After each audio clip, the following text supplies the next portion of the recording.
Hi hello my dear friends, welcome back to my channel. ఈరోజు కారం బూందీ చేస్తున్నాను. దానికి ముందుగా ఈ కప్పుడు శనగపిండి తీసుకున్నాను. దీనిలో ఒక 2 స్పూన్ల బియ్యం పిండి వేసుకోవాలి.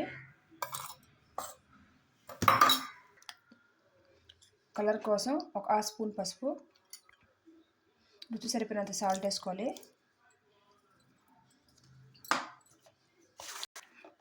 దీంట్లో ఒక 1/2 స్పూన్ బేకింగ్ సోడా. వీటన్నిటిని కూడా కలపాలి. బాగా కొద్దిగా వాటర్ వేస్తూ కలుపుతుండాలి.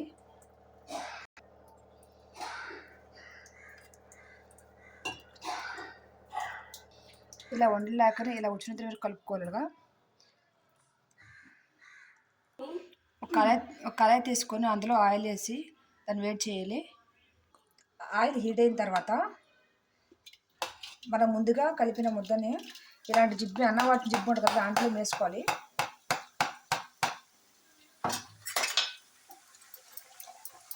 ఇలా వేస్తే చిల్లులు గరిట్లో ఉంటుంది కదా, దాంట్లో కూడా వేసుకోవచ్చు.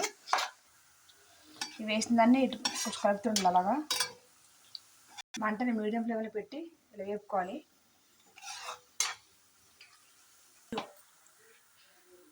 ఇక వేగిన దాంట్ని ఒక బౌల్ వేసుకోవాలి తీసి. ఇంకా మిగతా వాటిని కూడా ఇలాగే వేసుకోవాలి.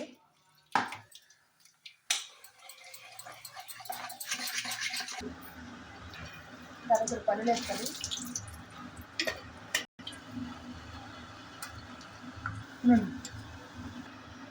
పల్లీలు వేసుకున్న తర్వాత వీటిని బౌల్ తీసుకోవాలి. దీంట్లో 2 వెల్లుల్లి రబ్బలు,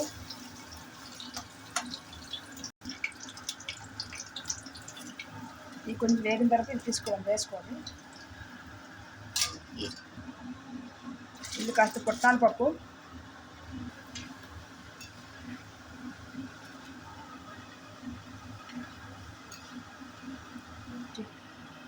వేగిన మనం వేసుకోవాలి. తీసి కరివేపాకు వేసుకోండి. దీనిలో కాస్త కాజు ఇలాగా వేసుకోండి. దీనిలో ఒక 1/2 స్పూన్నర కారం, 1 స్పూన్ సాల్ట్ వేసి వీటిని బాగా కలపాలి. మీకు కావాలనుకుంటే అందులో అటుకులు కూడా వేసుకోవచ్చు. చూడండి పట్టుకుంటే ఎంత బాగా ఎదిగిపోతుందో. సో ఎంత టేస్టీగా ఉంటే కారపూస రెడీ అయిపోయింది. ఒకసారి మీరు ట్రై చేయండి. మీకు ఎలా వచ్చిందో కామెంట్ చేయండి, లైక్ చేయండి, షేర్ చేయండి, సబ్స్క్రైబ్ చేయండి.